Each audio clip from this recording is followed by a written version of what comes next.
Welcome to aspirants academy. ఈరోజు మనం AP budget గురించి చర్చిద్దాం. ఏపీ బడ్జెట్ 2017-2018 గురించి చర్చిద్దాం. ఈసారి ఏపీ బడ్జెట్ యొక్క విశేషం ఏంటంటే, నూతనంగా నిర్మించిన రాజధానిలో బడ్జెట్ని ప్రవేశపెట్టడం జరిగింది. యనమల రామకృష్ణుడు వరుసగా 4వసారి బడ్జెట్ని ప్రవేశపెట్టారు.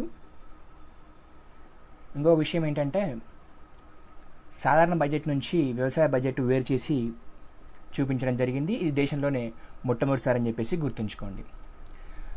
ఇక్కడ బడ్జెట్ గురించి తెలుసుకునే ముందు దీంట్లో అన్ని శాఖలకు కేటాయించిన అమౌంట్ మనం గుర్తుంచుకోవాలంటే అంతేం అవసరం లేదు. ఫస్ట్ ఆఫ్ ఆల్ ప్రభుత్వ పథకాలు ఉంటాయి కదా, ప్రభుత్వ పథకాల గురించి బడ్జెట్లో ఎంతెంత అలకేట్ చేశారని చెప్పేసి మనం చూసుకోవాలి. దాంతోపాటు కొన్ని మెయిన్ సెక్టార్స్ ఉంటాయి, ఆ సెక్టార్స్ చూసుకుంటే అయిపోతాయి. ఏంటంటే ఒకటి విద్య, వైద్యం, మౌలిక సదుపాయాలు తెలుసు కదా, మౌలిక సదుపాయాల గురించి మొత్తం చూసుకోండి ఒకసారి. మౌలిక సదుపాయాలు అనగా విద్య, వైద్యం, రోడ్లు, రవాణా, నీటి వనరులు, వీటికి ఎంత కేటాయించారు ఇది చూసుకోండి. నెక్స్ట్ పరిశ్రమలు, మౌలిక వసతులు మొత్తం ఏ వస్తే వాటికి కేటాయించిన అమౌంట్ మొత్తం మనకు కొంచెం ఇంపార్టెంట్. ఇదే keywords. So let's begin. AP budget 1,56,999 కోట్లు ప్రవేశపెట్టడం జరిగింది. రెవెన్యూ వ్యయం 1,25,912 కోట్లు. క్యాపిటల్ వ్యయం 31,087 కోట్లు. ఆర్థిక లోటు 23,054 కోట్లు. రెవెన్యూ లోటు 416 కోట్లు. డాక్రా సంఘాలకు 1,600 కోట్లు కేటాయించడం జరిగింది. పెన్షన్లకు 4,376 కోట్లు కేటాయించారు. హోంశాఖకు 5,221 కోట్లు కేటాయించారు. సో ఇది కొంచెం ఇంపార్టెంట్. ఎవరైతే ఎస్ఐ కానిస్టేబుల్ ఎగ్జామ్స్ రాస్తారో వాళ్ళు కొంచెం చూసుకోండి. హోంశాఖకు 5,221 కోట్లు కేటాయించడం జరిగింది. ఇక్కడ ఎక్కడెక్కడ ఇంపార్టెంట్ అయితే వాటిని నేను స్ట్రెచ్ చెప్తా 2 సార్లు. రోడ్లు, భవనాలకు 4,041 కోట్లు కేటాయించడం జరిగింది. సో రోడ్లు, భవనాలకు 4,041 కోట్లు కేటాయించడం జరిగింది. ఇది కొంచెం ఇంపార్టెంట్, చూసుకోండి. నెక్స్ట్, ఎన్టీఆర్ సృజల స్రవంతికి 100 కోట్లు. పంచాయతీరాజ్ శాఖకు 6,562 కోట్లు. సో ఇది కొంచెం బాగా చూసుకోండి. పంచాయతీరాజ్ శాఖకి 6,562 కోట్లు. ఎవరైతే పంచాయతీరాజ్ ఎగ్జామ్ రాయబోతున్నారో వాళ్ళకు కొంచెం ఇది ఇంపార్టెంట్, అందరూ చూసుకోండి. ఎవరైతే అందరూ రాస్తారు పంచాయతీరాజ్ ఎగ్జామ్ని, సో ఇది కొంచెం చూసుకోండి, హైలైట్ చేస్తున్నాం. నెక్స్ట్, గృహ నిర్మాణ శాఖకు 1,457 కోట్లు. సో మౌలిక సదుపాయాలు అని చెప్పినా కదా, మౌలిక సదుపాయాలు గృహ నిర్మాణ శాఖ కూడా వస్తుంది, ఇది కూడా చూసుకోండి. 1,457 కోట్లు అని చెప్పేసి గుర్తుంచుకోండి. సివిల్ సప్లైస్, పౌర సరఫరాలు 2,800 కోట్లు. ఎన్టీఆర్ క్యాంటీన్లకు 200 కోట్లు. ఎల్పిజి కలెక్షన్కు 350 కోట్లు. సో ఎన్టీఆర్ వైద్య సేవకు 1000 కోట్లు. కొంచెం ఇది గుర్తుంచుకోండి. ఎన్టీఆర్ వైద్య సేవకు 1000 కోట్లు కేటాయించడం జరిగింది.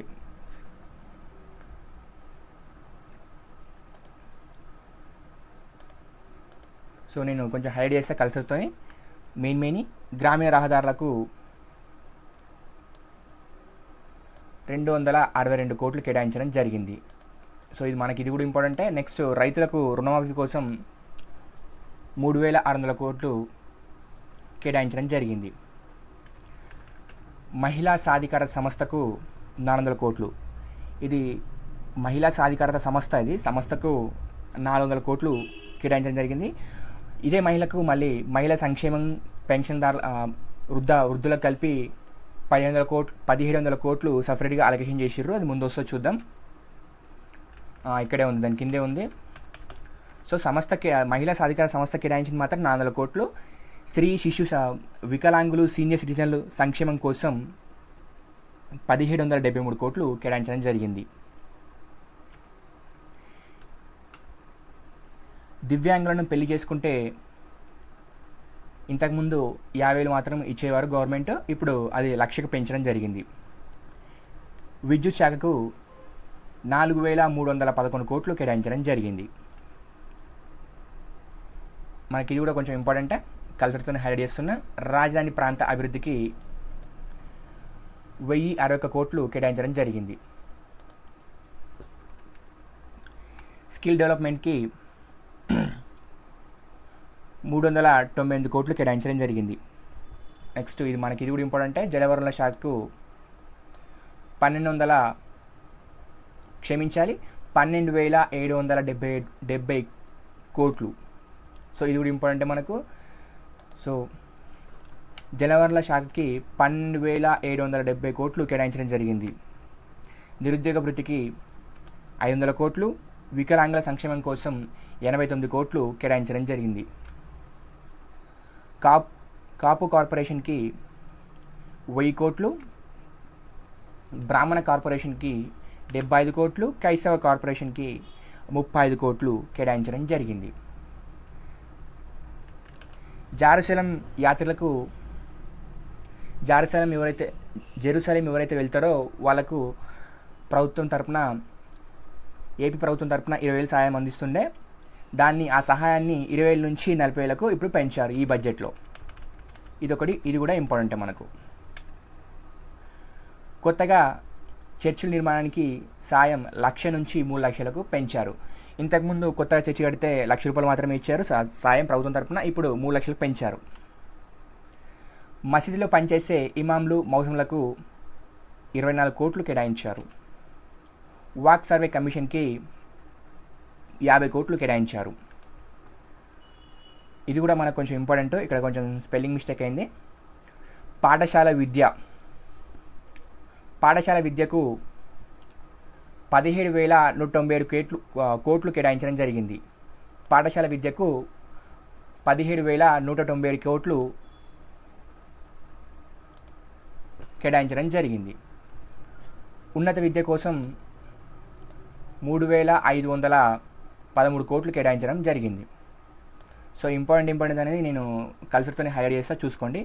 నెక్స్ట్ ఇది మనకు ఇంపార్టెంటే, పరిశ్రమ శాఖకు ఇవి 2 ఇంపార్టెంటే. పరిశ్రమ శాఖ చిన్న మధ్య తరహా పరిశ్రమలకు ఇవి 2 ఇంపార్టెంటే, కల్చర్తోనే హైలైట్ చేస్తున్నా, చూసుకోండి. పరిశ్రమ శాఖకు 2,086 కోట్లు కేటాయించడం జరిగింది. చిన్న మధ్య తరహా పరిశ్రమకు 125 కోట్లు కేటాయించడం జరిగింది. సో మన ఎకానమీ పాయింట్ ఆఫ్ వ్యూలో ఈ 2 ఇంపార్టెంటే. మనకు పరిశ్రమలో ఒక టాపిక్ వస్తుంది కదా, అందులో దీన్ని యాడ్ చేసుకోండి.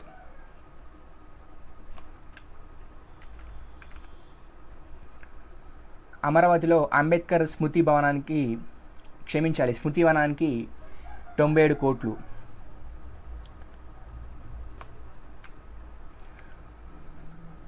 అమరావతిలో అంబేద్కర్ గారి స్మృతి వనాన్ని ఏర్పాటు చేయబోతున్నారు, దానికి 97 కోట్లు కేటాయించడం జరిగింది. మున్సిపల్ శాఖకి 5,207 కోట్లు కేటాయించారు. అటవీ శాఖకి 383 కోట్లు కేటాయించారు. సో మనకు జాగ్రఫీ ఉంది కదా, జాగ్రఫీలో మనకు అడవులు అని చెప్పేసి వస్తాయి కదా, సో దాంట్లో దీన్ని అప్డేట్ చేసుకోండి. అటవీ శాఖకు 383 కోట్లు కేటాయించడం చెప్పేసి అప్డేట్ చేసుకోండి. పేదల విద్యుత్ సబ్సిడీకి 3,300 కోట్లు కేటాయించారు. విశాఖ, కాకినాడ, తిరుపతి అభివృద్ధికి 450 కోట్లు కేటాయించారు. ఐటీ శాఖకు 364 కోట్లు కేటాయించారు. సామాజిక భద్రతా సంక్షేమం కోసం 1,630 కోట్లు కేటాయించారు. సో మనకు ఇది కూడా ఇంపార్టెంటే, సామాజిక భద్రతా సంక్షేమం 1,630 కోట్లు కేటాయించడం జరిగింది. ఈ ఎస్సీ ఎస్టీ ఇది కూడా మనకి ఇంపార్టెంటే, ఎస్సీ ఎస్సీ వాళ్ళకు ఎంత కేటాయించడం చెప్పేసి ఇది కూడా ఇంపార్టెంటే, చూసుకోండి ఒకసారి. ఎస్సీ సంక్షేమానికి 9,847 కోట్లు కేటాయించారు. సాంస్కృతిక శాఖకి 78.27 కోట్లు కేటాయించారు. మత్స్యశాఖకి 282 కోట్లు కేటాయించారు. గ్రామీణ అభివృద్ధికి, సో ఎవరైతే పంచాయతీరాజ్ ఎగ్జామ్ రాయబోతున్నారో వాళ్ళకి ఇది కొంచెం గుర్తుపెట్టుకోండి. మనకు సెకండ్ పేపర్ ఉంది కదా, మనకి సెకండ్ పేపర్లో వస్తుంది. రూరల్ డెవలప్మెంట్ ఉంది కదా పేపర్, దానిలో వస్తుంది. గ్రామీణాభివృద్ధికి 19,565 కోట్లు కేటాయించారు.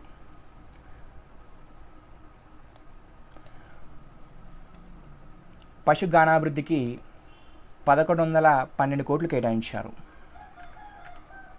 పండ్ల తోటల పెంపకానికి 1,015 కోట్లు కేటాయించారు. సో ఇది ఇందులో అవసరం లేదు, మనకు స్పెషల్గా వ్యవసాయ బడ్జెట్ ప్రవేశపెట్టారు కదా, అందులో వస్తుంది, అందులో చూసుకుందాం. కార్మికుల ఉపాధి కల్పనకు 468 కోట్లు కేటాయించారు.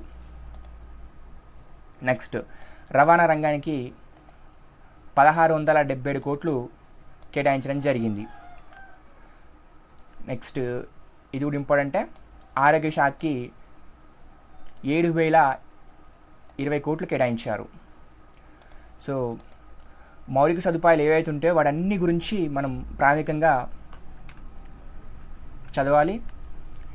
ఎస్సీల సంక్షేమానికి ఇంతకుముందు చెప్పుకున్నాం 9,847 కోట్లు అని చెప్పేసి, అదే ఎస్టీల సంక్షేమానికి 3,528 కోట్లు కేటాయించడం జరిగింది. బీసీల సంక్షేమానికి 10,000 కోట్లు కేటాయించారు. ఈబీసీల సంక్షేమానికి 695 కోట్లు కేటాయించడం జరిగింది. సో మనకి ఇదంతా ఇంపార్టెంటే, ఎస్సీ ఎస్టీ బీసీ ఈబీసీ వర్గాలకి ఎంత కేటాయించడం చెప్పేసి ఇది అంత ఇంపార్టెంటే నేను కసరతో హైలైట్ చేస్తున్నా, చూసుకోండి. మరుగుదొడ్ల నిర్మాణానికి 100 కోట్లు. సాధారణ ఆర్థిక సర్వీసులకు 4,272 కోట్లు. దుల్హన్ పథకానికి 60 కోట్లు. సో అండర్లైన్ చేస్తున్నా, చూడండి. ఆర్థికంగా వెనుకబడిన తరగతులకు 695 కోట్లు. ఇది కూడా హైలైట్ చేస్తున్నా, చూడండి.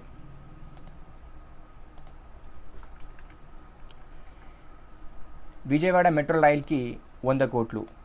క్రీడల యువజన శాఖకి 810 కోట్లు.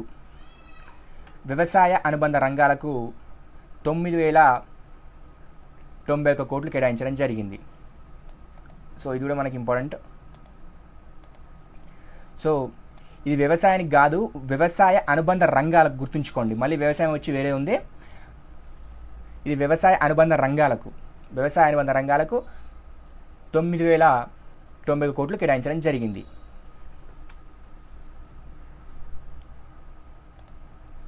Thanks for watching. జై హింద్.